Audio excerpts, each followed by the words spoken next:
សម្រាប់ទីផ្សារការលុបចោលការណែនាំជាមុនគឺជាការផ្លាស់ប្ដូរដ៏មានអត្ថន័យមួយតារាងចំណុចនិងភាសានៅក្នុងលក្ខខណ្ឌបានបម្រើជាផែនទីបង្ហាញផ្លូវតាំងពីយូរយារណាស់មកហើយដោយអនុញ្ញាតឲ្យឈ្មួញកំណត់តម្លៃលើចលនាគោលនយោបាយដែលរំពឹងទុកជាមុនក្រោមការដឹកនាំរបស់លោក Kevin Wong ផែនទីបង្ហាញផ្លូវនោះបានបាត់បង់ហើយធនាគារកណ្ដាលសហរដ្ឋអាមេរិកនឹងមានប្រតិកម្មទៅនឹងទិន្នន័យដែលទទួលបានដោយមិនបដិញ្ញាចិត្តចំពោះផ្លូវណាមួយឡើយដែលនេះជាអេរយាប័តមួយនាំមកនូវភាពមិនប្រកបប្រជាកាន់តែច្រើននៅក្នុងរាល់កិច្ចប្រជុំនាពេលអនាគត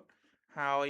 បើនិយាយឲ្យទូលាយជាងនេះវានឹងបង្កើតភាពប្រែប្រួលសក្តានុពលកាន់តែច្រើនសម្រាប់ទ្រព្យសកម្មដែលងាយរងគ្រោះដោយអត្រាការប្រាក់ដូចជាមាសជាដើម